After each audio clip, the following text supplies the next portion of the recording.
Hey, you're listening to the Riverdale podcast. This is episode number 215. My name is Jonathan. Welcome to lovely Riverdale, USA.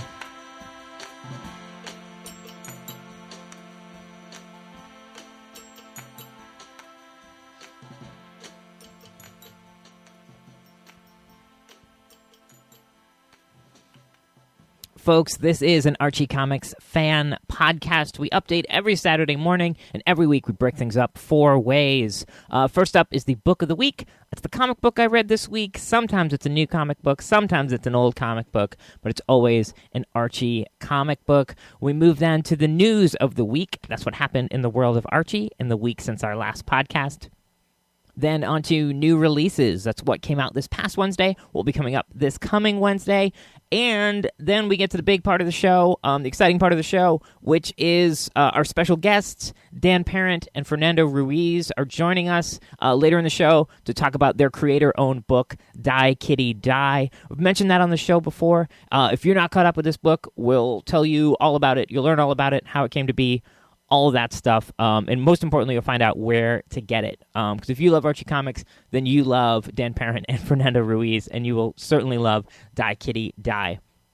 So excited to have them join us for the later portion of the show. We'll try to keep the other segments a little shorter because this is going to be a long show with that talk with them. So get excited for that. That is coming right up. Before we jump into the show, I want to thank everyone who is headed over to patreon.com/Riverdale podcast and thrown in some money to support the show. In May, we'll start with extra bonus content, a monthly piece of bonus content just for the folks who are contributing to Patreon. So if that sounds enticing, head over to patreon.com/Riverdale podcast and pledge some money monthly to keep the show rolling. Thanks very much. Let's jump into it and get into the book of the week.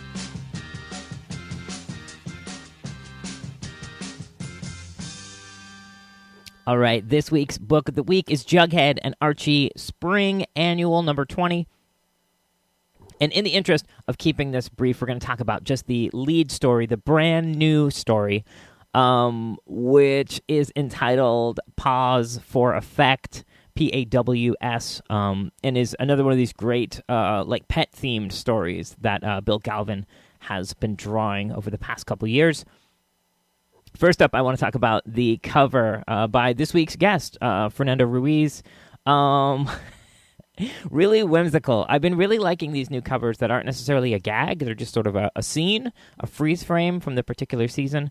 And this does bring out a lot of feelings of spring.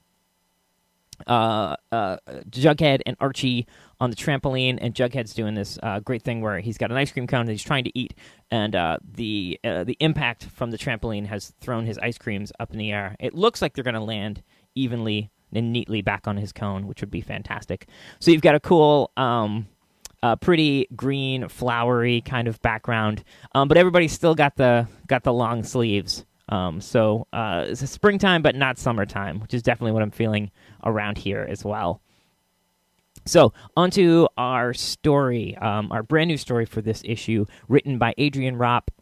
As I said, pencils by Bill Galvin, inks by Jim Amish, Jack Morelli on letters, and colors by Glenn Whitmore. This is the story of another viral video. I'm not sure if folks are cross-pollinating on these stories, but we got, in the last few weeks, I feel like we got the story about Archie crying in the movie theater, and then that got videoed and went viral. We've got another story here of Archie being involved in a viral video, this time with his dog, Vegas, who first appeared just a couple years back in a story that I believe was also illustrated by Bill Galvin. Bill Galvin's done a bunch of these cool pet stories. So, as I said, a video is made of Vegas doing a cool trick. That video goes viral, and within moments, in true intense sort of hyperbolic Archie style, everyone is just mobbing Archie and Vegas in the streets. Wants him to do the trick, is totally impressed, and is overwhelming Archie and Jughead. And we find that, in fact, someone, and I won't say who, has has paid this kid to make this happen, which is just pure Archie Comics logic. I absolutely love it. This feels very much like a classic story that you might read from the 60s or 70s. But of course, obviously updated with modern technology, smartphones, YouTube, all of that stuff.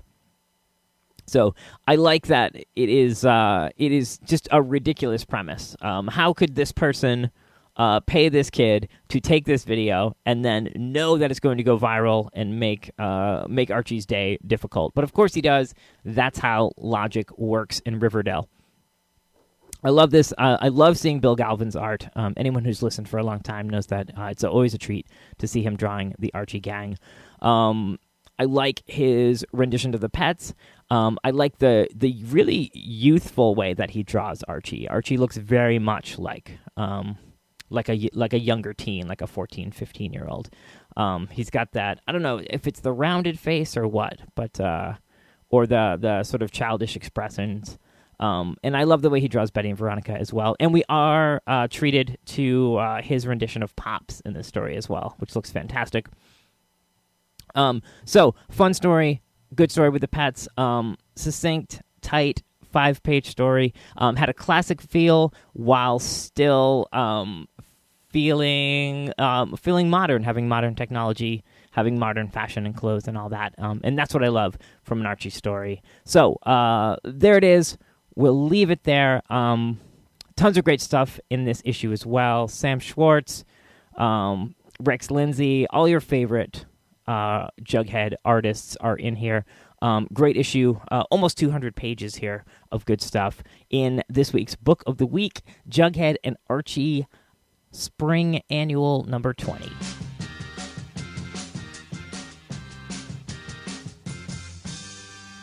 Amazing. Last week I came on and talked about what a slow news week it was and said, news is probably going to slow down because we're, getting into that spring season. And, a lot of announcements are held off until San Diego Comic-Con and all of that stuff, which is like midsummer. And like moments after I said that, recorded the show, uploaded the show, all this information hit, all this big stuff hit. So let's run down the list. First of all, the news that hit moments after I recorded last week, Sabrina, Chilling Adventures of Sabrina number 6 will be hitting July 27th, right after San Diego Comic-Con. And on that day, the 27th, the 6th issue will be released, and the trade paperback of the first 5 issues will be out on that day as well. So if you're not hooked up with the series, or you know somebody that would love that series, that you could go out and pick up that trade for and get them hooked. So that's cool. Cool to see that coming up. Good to see a couple issues guaranteed to come out, quote unquote guaranteed. But it's good to know that they're anticipating having the 5th and 6th issues coming out. So that's good news. Also, big news that hit just this past Tuesday, I believe. Life with Kevin and Betty and Veronica, the revamp with Adam Hughes, are both on the schedule now. All of these had big question marks after them. Obviously, with the whole ridiculousness of the Kickstarter last summer, these books were announced. And then it seemed like they were shelved, and it has been mentioned off and on that they're still planning on doing them, but the timeline had been pushed ahead. But just this past Tuesday, 2 press releases hit my inbox. One after another, bam, bam. Life with Kevin is happening. Digital exclusive series starting in June. This is Dan Parent writing and drawing the adventures of an older college-age Kevin Keller, with inks by Jay Bone, who's a fantastic cartoonist. I've been following his work for quite some time. I'm really, really excited about this book. If you head over to archiecomics.com, you can find or follow Dan Parent on Facebook and Twitter and stuff. You'll see some advanced artwork for that. And it looks fantastic. It has a very specific visual style. It's sort of like, black and white, like gray tones with blue highlights. It's really, really pretty. I'm really looking forward to that book. Also, Betty and Veronica by Adam Hughes. Adam Hughes, a sort of mainstream superhero artist, from what I know. I know I've seen his work on Wonder Woman and stuff like that. Known for drawing beautiful women. I feel like very, very little is known about this. That I guess maybe he's just hidden away, like toiling away at it. But I've seen very few interviews or blurbs or intentions of what the tone of the book is going to be or anything. So I'm really, really anxious to see what we can learn about this leading up to it. And I'm definitely excited to have it in my hands and read it. But that's fantastic news. I also want to mention really briefly a couple of cool articles that have popped up. This month marks the 15th anniversary of the Josie and the Pussycats movie. One of my favorite movies, I think. Even before I was a huge, huge Archie fan, I was a big, big fan of this movie. It hit when I was probably, well, if it was 15 years ago, I guess I was 19, and I loved this movie. So a couple articles popped up. One was on Entertainment Weekly that even had like a little quiz, so you could quiz yourself on how much you know about the Josie and the Pussycats movie. I got 9 out of 10. Not bragging. Wish I had gotten that 10th one. Also over on FlavorWire.com, they had a nice tribute to it, a nice explanation of the sort of subversive messages and the cool satire going on in that movie. If you've never seen that movie, please watch that movie. Oh my gosh, it's great. But yeah, so good to see some people talking up that movie because I think it's fantastic. I'll have links to both those articles in the show notes of this episode. So please go over and check out those articles. Watch that movie. Oh my gosh, 15 years. It's insane that it's been that long. But there it is. There's your news of the week. Life with Kevin is happening. Betty and Veronica is happening. New stuff from Chilling Adventures of Sabrina and the 15th anniversary of Josie and the Pussycats.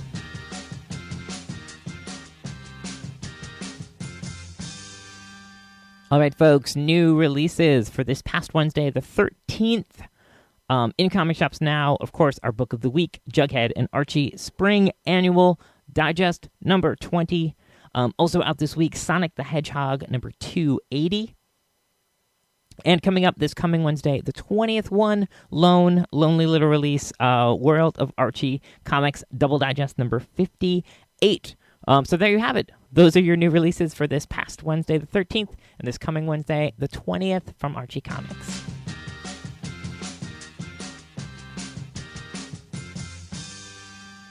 All right, our guests for this week's show need no introduction. Fernando Ruiz and Dan Parent have both worked for Archie Comics for, I believe, Fernando for over 20 years, up until recently, as we have heard. And Dan has worked for the company for close to 30 years, I think, at this point. What may need an introduction is their creator-owned book that they launched just a couple months back. It's called Die Kitty Die. It is a really fun, funny, adult-ish, some adult humor in there. A great jab at the comic book industry. A lot of just a confluence of a lot of all of the things that they love and the things that they've worked on in the past. It's a really sharp, really funny, great-looking book. You can head over to diekittydie.com, DIEKITTYDIE.com, for more information about where you can get the digital first issues and pre-order the hardcover. So I'll let them take it away and talk more about it. Dan Parent and Fernando Ruiz, welcome to lovely Riverdale, USA. Hi. Thanks for having us. Okay, so let's first differentiate everybody's voice. Fernando, could you say hello separately? Hello. Cool. So that's Fernando. Now let's get Dan's voice. Dan, hello. Hey, everybody. Cool. So hopefully the audience now has a sense of which one is which. But thank you guys so much for taking some time to come on and talk about your creator-owned book, Die Kitty Die. We're 2 issues in now, 2 issues of 4? Yeah. Yes. Yep. Yes. Awesome. So I guess my first question is that I always thought about you guys, through the years, reading your stuff at Archie. You're both pencilers, so I very rarely saw you guys working together. I never considered you guys to be, like, pals. And I feel like one of the things that I love about, like, you guys coming out with this book is seeing you guys, like, together and being buddies. There's something, like, heartwarming about it. Like, I don't want to make assumptions, but, like, when did you guys, like, become pals, I guess? Oh, God. 2 weeks ago. We just met. We just forced each other. We had to force each other to get along. No, we get along right away. Like, right when Fernando first started at Archie. Yeah, I met Dan on my very first day there. Yeah. We've always had very similar tastes and interests, and mostly like television and pop culture stuff. So, yeah, we've always, gossiped up a storm, chatted up a storm in the offices. But yeah, I mean, through the years, I guess we never really did work. Did we ever work together on anything specifically? I mean, I think I may have drawn some of my stories. Yeah. I know I've drawn stuff that you've written, and we've both been in maybe like the same book, like that Archie 666. But we never collaborated on anything. Not until Die Kitty Die. Yeah, there was something about seeing you, like, both together in, like, the Kickstarter video that I was like, it was like seeing Batman and Superman, like, on the in the movie theater. I don't know if that was just me, but I was like, oh, like, I'd see you guys, like, set up like side by side at conventions and stuff like that. But, like, for some reason, it was like, why didn't I ever think of this? Like, these two guys working together. Like, you've been on this, like, sort of parallel track all this time. Yeah. Why didn't Archie ever think of it? Yeah, exactly. But, so... Yeah, we could have done that. We could have teamed up on something. Absolutely. So let's talk about how the concept for Die Kitty Die came about. I guess I'll tell you, in my head, my assumption is that you guys were sitting together at a convention, and then sitting together at another convention, and then sitting together at another convention with spare time or travel time or hotel lobbies. Well, you're not too far off. That's pretty close. Too far off because it started actually when we were going to Dallas Fan Expo last June. Shout out. And we were we were mapping it out and discussing it on the plane. Yeah. And then we were just doing like little thumbnail sketches and little plot summaries and things. We were just jotting all that stuff down. And how long ago? That was when it started. How long ago was that? Well, it was last June. Last year, right around May, June, around there. Yep. Yeah, it was. I think it was first weekend in June, I believe. And then, so I guess we just kept talking about it through the summer. And really, I think we really started to get serious on the art and tighter story plot around Labor Day because we wanted to kind of get it together for Halloween. Yeah. And we ended up launching the Kickstarter on November 15th. Yeah. So we were a couple of weeks after Halloween, but so I think it was after Labor Day we really at least knew we had to at least get some pages and covers done and get a look down and a pretty tight story plot. I remember when the Halloween date started looming. That seemed like such a perfect launching point for the idea that it started to become like a lot more real, and we started kicking into high gear, like making this happen. Yeah, maybe the answer to this question is all of the above, but like when this conversation started, was it a conversation of like, hey, we should work together, or hey, I have this idea, let's work on it together, or was it a matter of like, we're veteran creators, and having a creator-owned property is a good investment in ourselves, a good investment in our future. Like, where was the root of this, I guess? There was definitely a lot of 1 and 3. Mm-hmm. It was funny because, like, the conversation started like we should work on our own thing apart from Archie. Yep. We should work together. And it was funny because we started throwing out like the ideas of what we wanted to do, and they were largely the same thing. We both wanted to do a story that had some magic elements to it. It was about a beautiful girl, and all the stuff just started like really pouring out. And we really solidly mapped out the premise on that flight. Yeah, and I think the goal was really just to do something really of our own. I think that was like the main premise. The main idea was to do something of our own because, not that we enjoy working on Archie stuff, but this is something that we can we call the shots. Right. We're the ones who decide what happens. And, and as a creator, you want to have that control. Yeah, it's purely our vision. We don't have like an editor telling us, you should put in a dog because dogs are cool. You know, so it's totally our vision unfiltered.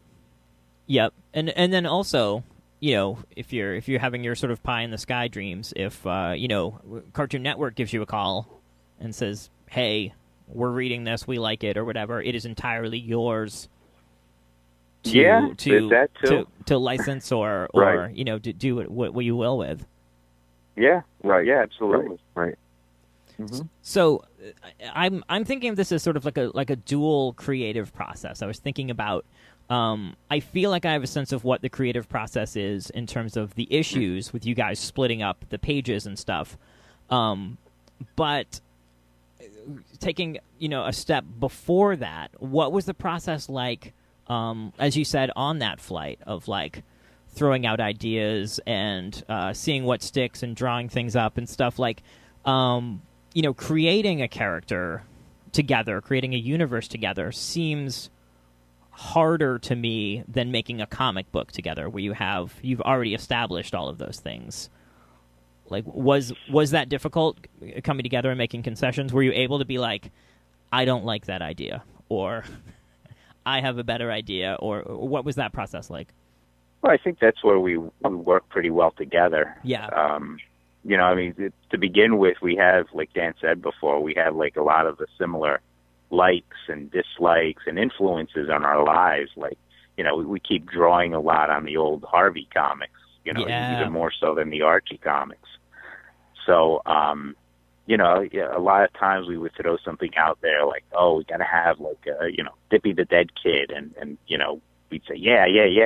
So it would be like, it's really been very, very smooth, Yeah, there's been no fist fights or anything. We've been pretty, especially, Like, what is your sort of elevator pitch? I mean, I guess we haven't gotten too much into that. Like, if for anyone who doesn't know what Die Kitty Die is or what it's about, like, how do you describe that to folks? I just think it's a story about a fictional character who's trying to be killed by her publishers.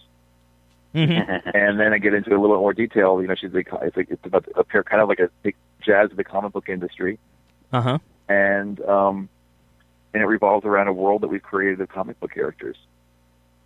And then that's the basic gist. And then I just get into like how we it's sort of like whether you have to figure who's good and who's bad and who's on Kitty's side, and who are her friends and who are not. And a lot of the stories is created through the backstory that we create. You create a backstory, and then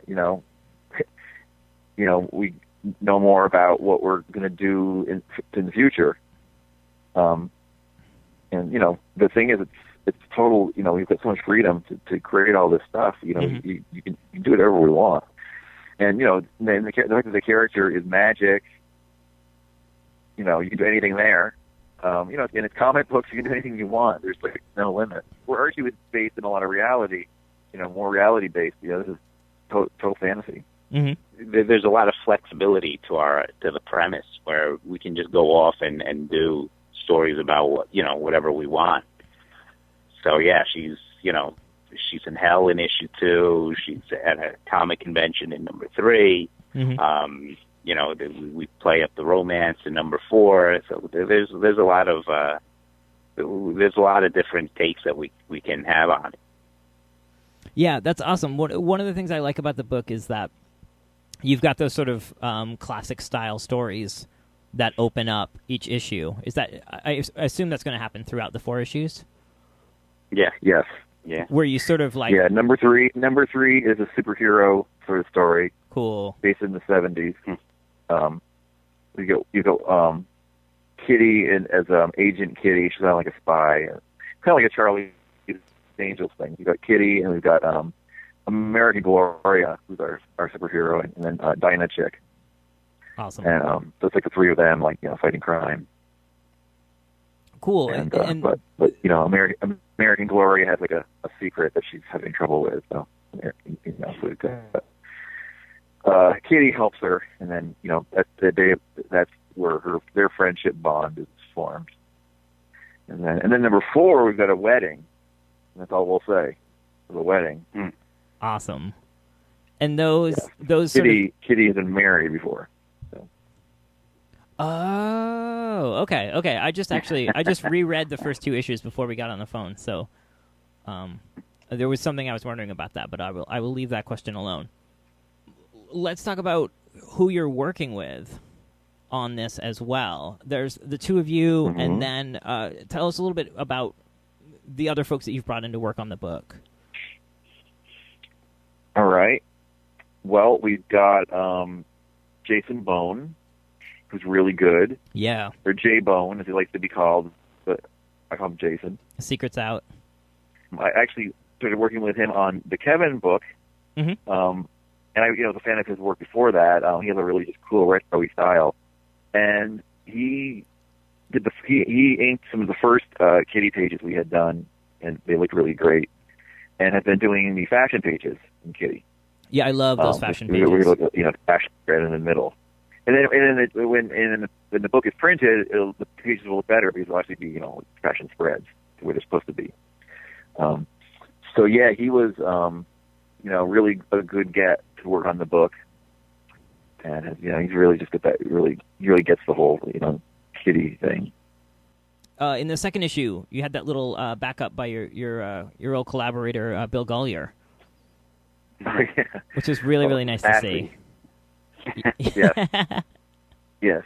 Bill and I created ASCII a while ago. This isn't the first go around for ASCII. ASCII hasn't been around. Oh, really? Yes. We actually did a book called Dumbass Breath. Don't look for it. Okay. But back 20 years ago, we just with a bunch of just crazy stories. And actually, we had a Carney story in there too. Oh, cool. And one of the stories we did was Assie. It was a parody of the old Lassie TV show. I honestly didn't even catch that joke. That's so embarrassing.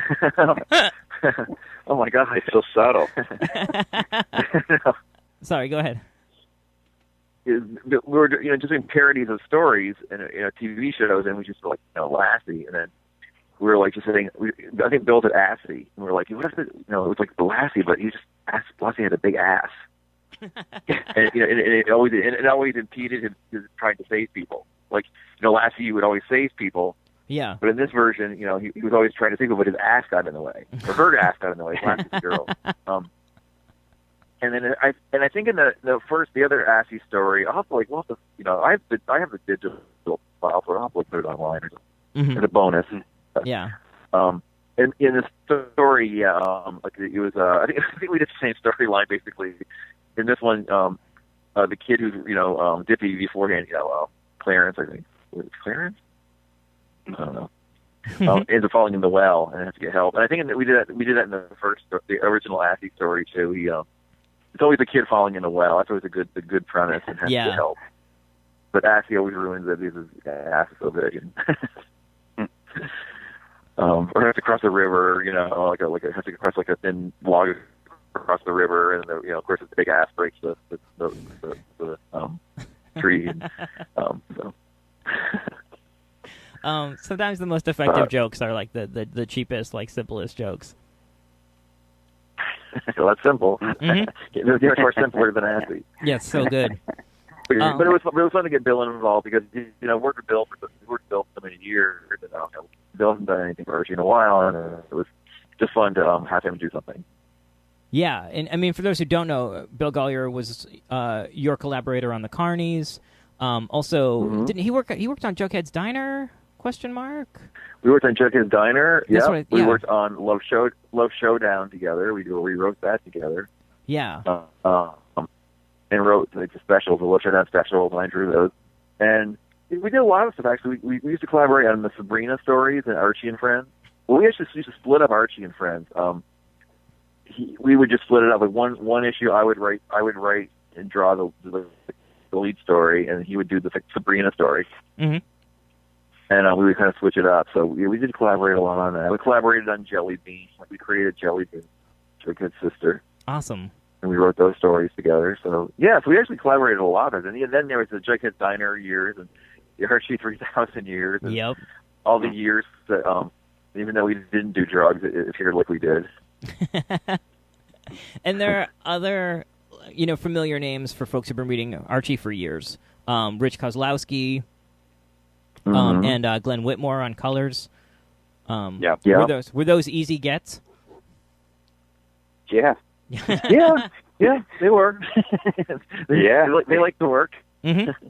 And we got Janice Chang. She did the lettering, and she's very pleasant to work with. She's a very nice lady.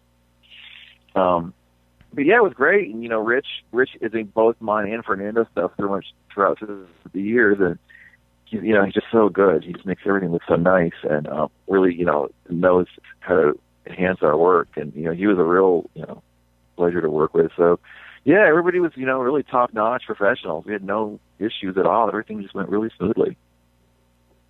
That's awesome. Yeah, I mean I feel like inkers are such unsung heroes in the comic industry. Oh my god, yeah. Yeah. They're really good. Yeah, like Rich. Mm-hmm. Yeah. Yeah, well, let's talk about Giselle's work on this, and I think that leads into a lot of questions I have about the Kickstarter campaign and how that came about. But let's talk about Giselle's sort of creative contributions first, and then we'll go into the Kickstarter stuff. Because her pinups are fantastic. Yeah.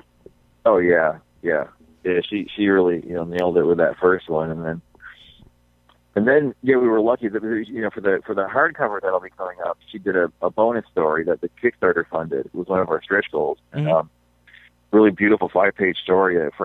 Fernando wrote it and she drew it, and it just looks so nice. Giselle's art is just so great. Yeah, I was going to ask if we'd see some sequentials of Kitty by her. That'll be really great. Yeah. Mm-hmm. Yeah. She really did a beautiful job. Yeah. And then Shuri colored it. Shuri is a girl who inks a lot or colors a lot of Giselle stuff, and has colored some of our stuff. And she's nice. She's really good too. Yeah, she's great. I actually have a Jughead sketch by her. That's really awesome.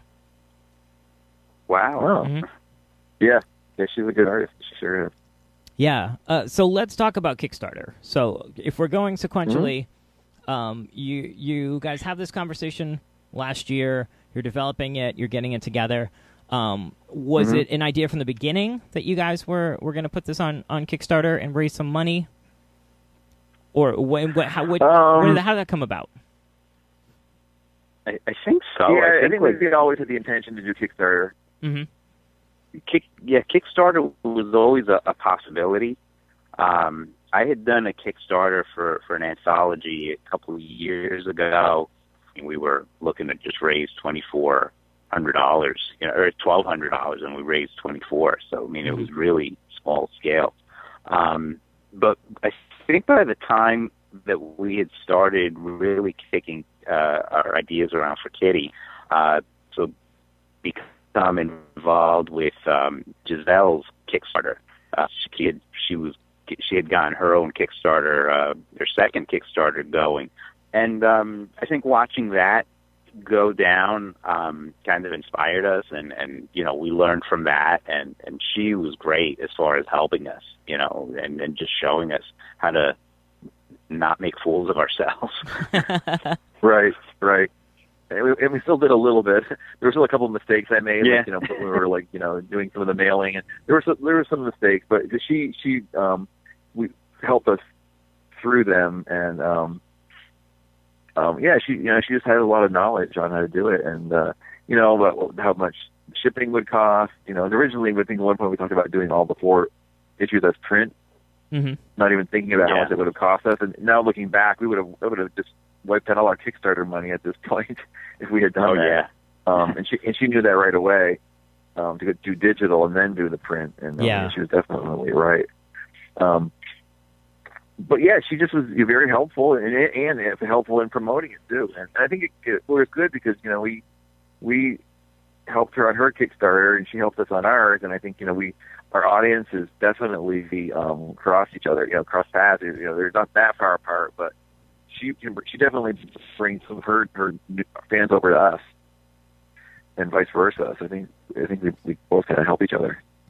Yeah, I remember when your Kickstarter went up, I was like kind of kicking myself. I was like, oh man, like I'm not really, I'm working with Archie, so I'm not really in a position to promote it. And I feel kind of poorly about that because, like, you guys have always been great about coming on the show and always been really supportive of the show.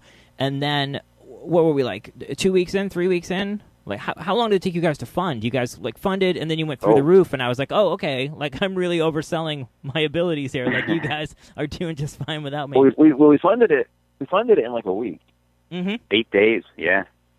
8 days, yeah. So we were funded by then. So at least at that point, you breathe a sigh of relief that you've made it that far. But then the greed sets in, and you want to, like, oh well, now we got to keep this going. Yeah. You want to, then you hit stretch goals, and you just want to make the project better.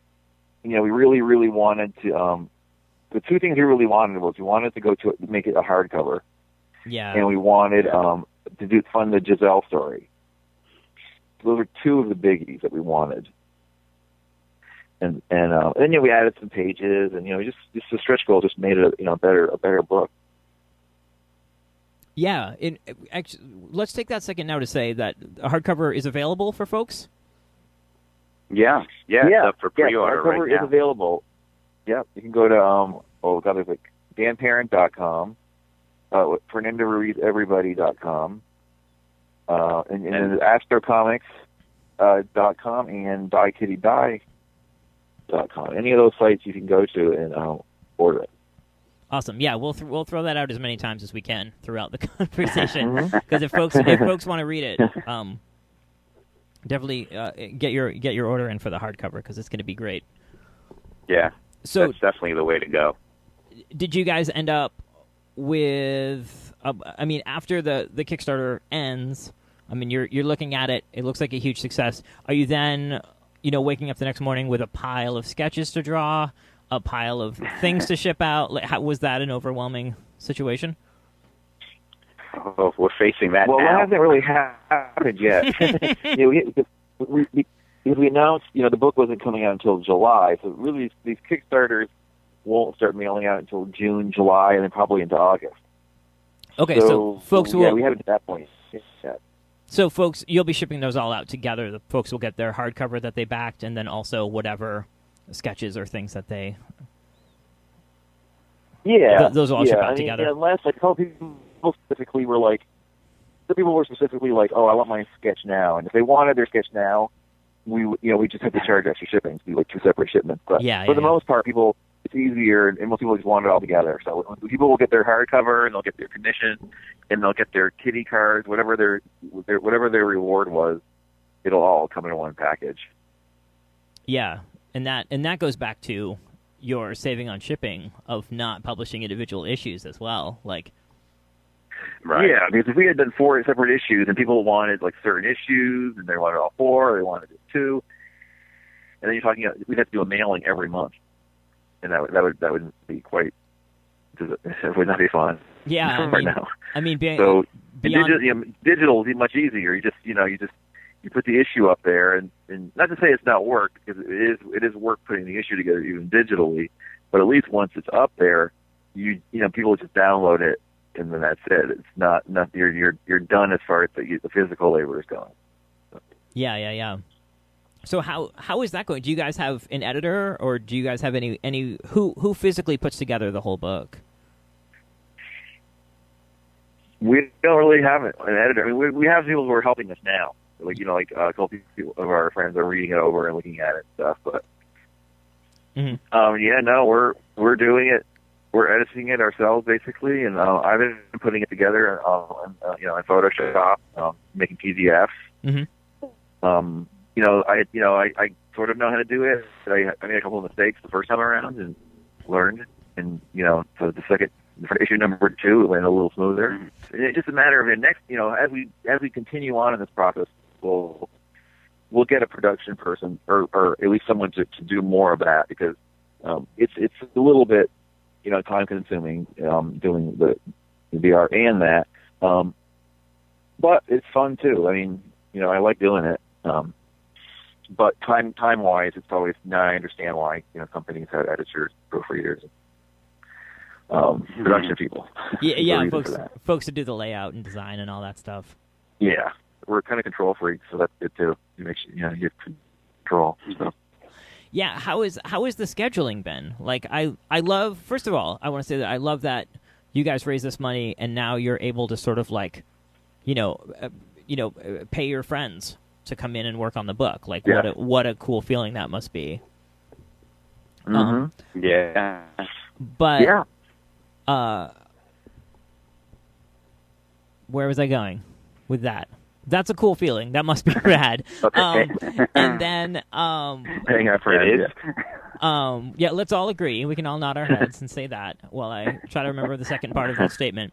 It is a good feeling though, because there are friends, and they would hopefully do it for us if they had a project, and we're able to do it for them, and it's good to keep some of the old Archie people busy, and it's fun to these are people we like, so it's good to keep working with them. Yeah, well that leads me to my next question. There we go. Is you guys have been rolling this out once a month. I mean, it's only been 2 issues so far, but it sounds like you're on track for the 3rd issue. How has that been? Yeah, the 3rd issue is just about done. Yeah. That's awesome. And you've got people presumably working in different states, sending files, passing things around. Mm-hmm. Yeah, it's all digital. The people they send their files to a Dropbox and download the files, put the book together, just the way like they do any other art department, like Archie, and and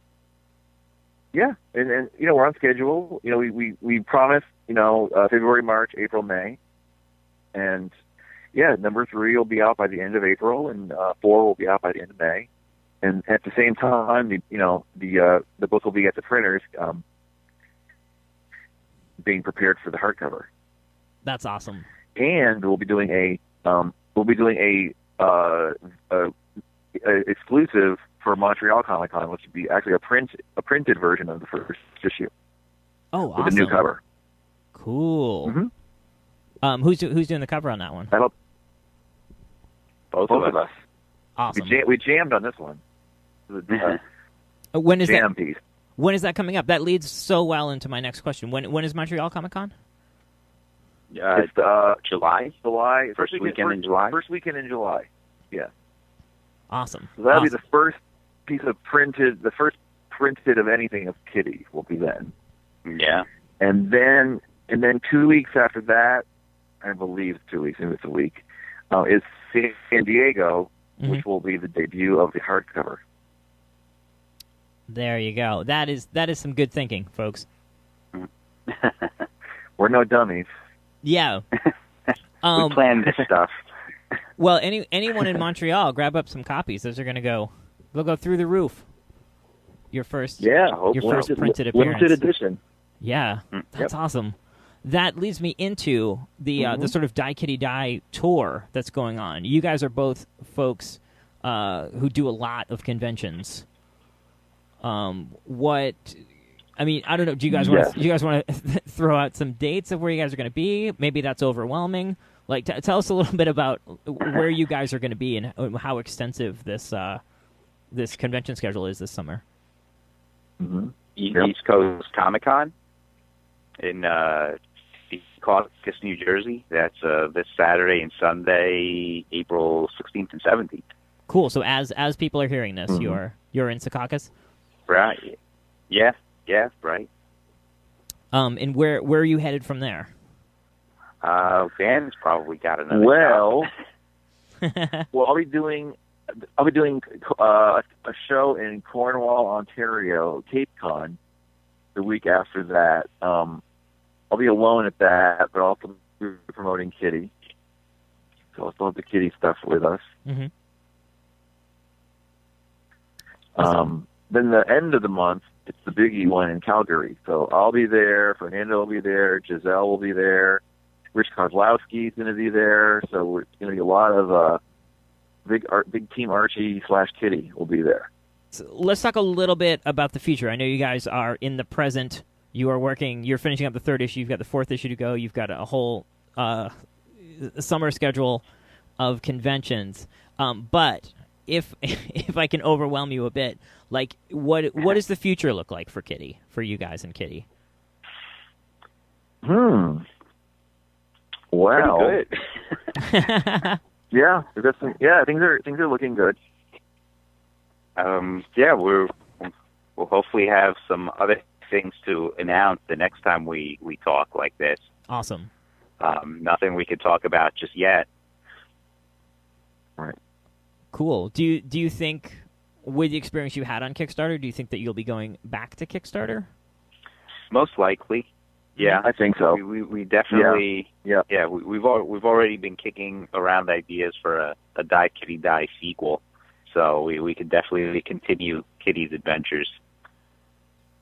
Awesome. That all sounds good. So people know what the comic is. They know where to get it. They know how you created it. Tell us before we let you guys go, what else are you guys working on? Where can we find your work?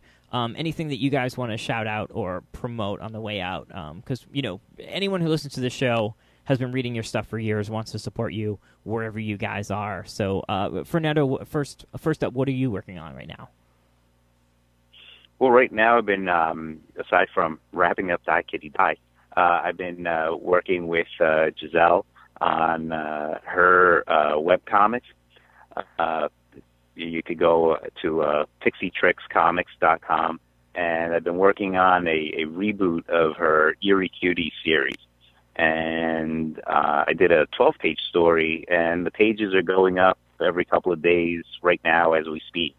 So you guys can see some fresh work right now, and that's been great. I love working on those characters.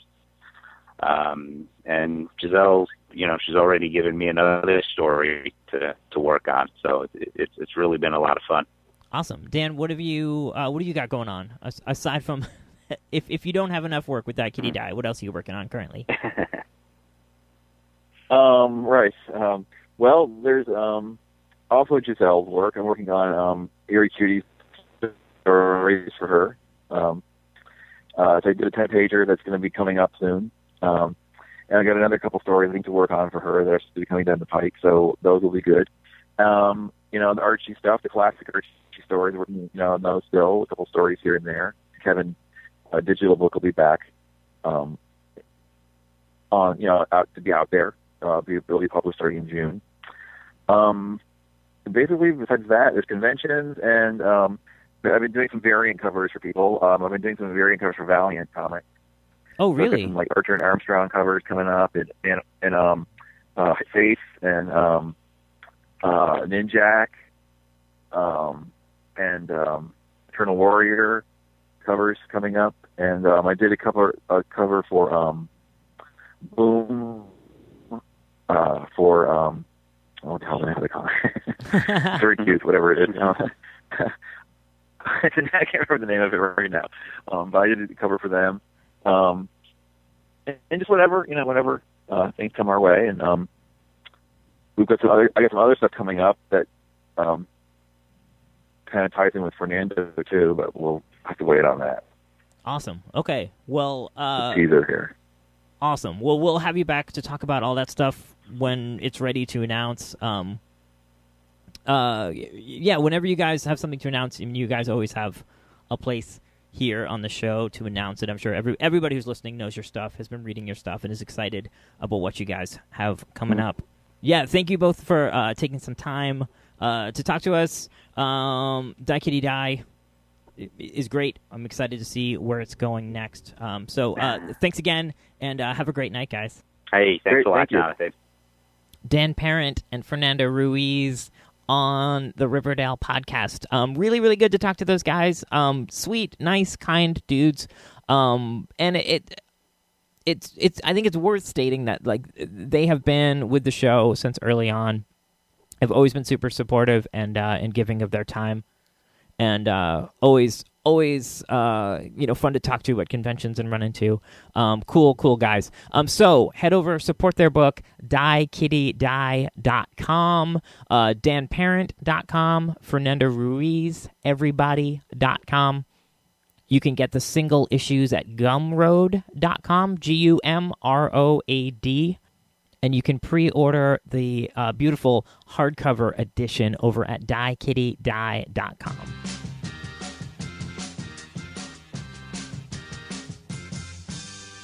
All right, folks, on the way out today, I want to remind everybody how they can get in touch with the show. You can always send an email to riverdalePodcast@yahoo.com. You can find us on Facebook and Twitter. You can head over to riverdalePodcast.com/ask to ask a question, submit a comment, however you want to do it, riverdalePodcast.com/ask. You can also call in and leave a voicemail. I always love getting voicemails. You can call in to 573-427-2443. That's 5734-ARCHIE. This show updates every Saturday morning. Every Saturday morning, you'll find us at riverdalePodcast.com, also on iTunes and on Stitcher. If you're listening on iTunes, a great way to say thank you for a free show every week is to write a review. Write a quick review, give a star rating. And if you write a review, I'll read it here on the show. I want to thank one last time our guests for the show, Dan Parent and Fernando Ruiz. I want to thank everybody who's contributing to the show over on patreon.com/Riverdale Podcast. Thank you for your continued funds. They make this show work, and I love you for it. I want to thank everybody who's listening. Thanks for tuning in. If this is your first time tuning in to hear Fernando and Dan, welcome aboard. Great to have you here. And we'll wrap it up there. My name is Jonathan, and I'll see you again next week, right here in lovely Riverdale, USA.